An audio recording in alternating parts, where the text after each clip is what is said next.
সাধারণ মানুষের কথা চিন্তা করেন, আমাদের কথা চিন্তা করার দরকার নাই।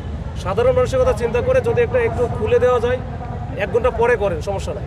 মাঝখানে যে জড়ো করে সকল রাস্তা বন্ধ করে দাও, এটা কিন্তু গুরুত্বপূর্ণ একটা পয়েন্ট, এবং এটা কিন্তু মানুষের চরম ভোগান্তি হচ্ছে।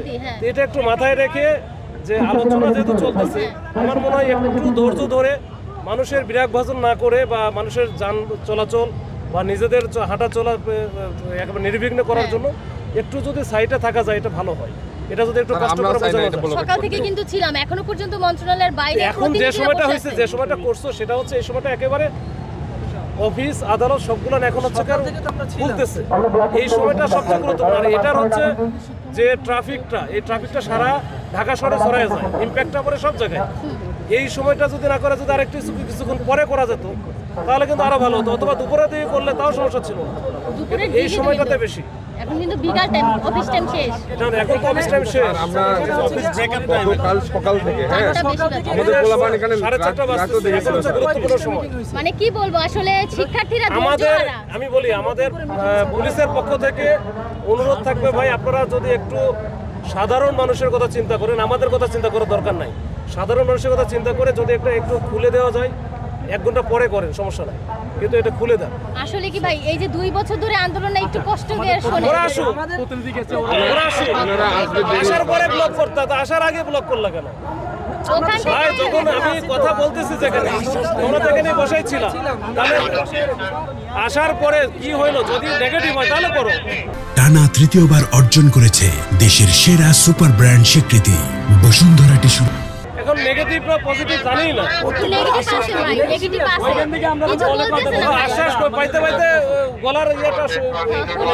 আপনিও আশ্বাস দিচ্ছেন যে 3 দিনের সময় নিয়েছিলেন, আমিও দিছিলাম, আমিও আশ্বাস 3 দিনের সময় দিয়েছিলেন। ভালো কিছু পাবো।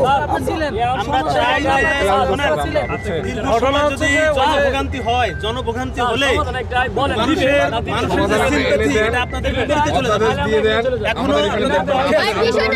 সমাধান দিবে আমরা জানি, কিন্তু না একটু লেট করতেছে। এটাই লেট করতেছে, কাজ আছে না, আমরা কিন্তু জানি 9টা স্টেপে বিশ্ববিদ্যালয়ে রান হবে, একদমই পুরোপুরি কাজ শেষ হবে। তারা 2 স্টেপে, যে গত বছর মাসে যে আমরা আন্দোলন করলাম, তখন বলছে কি আমরা 2য় স্টেপে আসি, আর বাকি যে স্টেপগুলো 7টা স্টেপ 2-1 দিন করে সময় লাগতে পারে, তাইলে আমরা 15 দিন ধরে নিছি। কিন্তু দেখেন আমাদের কিন্তু এই যে এতদিন আমরা ধৈর্য ধরে আছি, এবং জানেন ইডেন কলেজের মধ্যে প্রতিটা ডিপার্টমেন্টে আমরা তো সামনে থেকে লিড দিচ্ছি, ডিপার্টমেন্টে যারা সামনে আসে আন্দোলন করতে, প্রত্যেকজনকে ক্লাসে পরীক্ষা দিতে দিচ্ছে না, হয়তোবা ফেল করাই দিচ্ছে। এবং গোয়েন্দারা, আপনারা জানেন, দেখবেন গোয়েন্দাদের কাছে রিপোর্ট আছে, আমরা সব তাদেরকে দিচ্ছি, তাদেরকে ফর্ম ফিল আপ করতে দেন। এই যে কষ্টগুলো নিয়ে কিন্তু ভাই আমরা আসছি, আমরা কিন্তু ধৈর্যের ফল নাকি কি হয়? একটু ধৈর্য ধরো, প্রায় 2 বছর।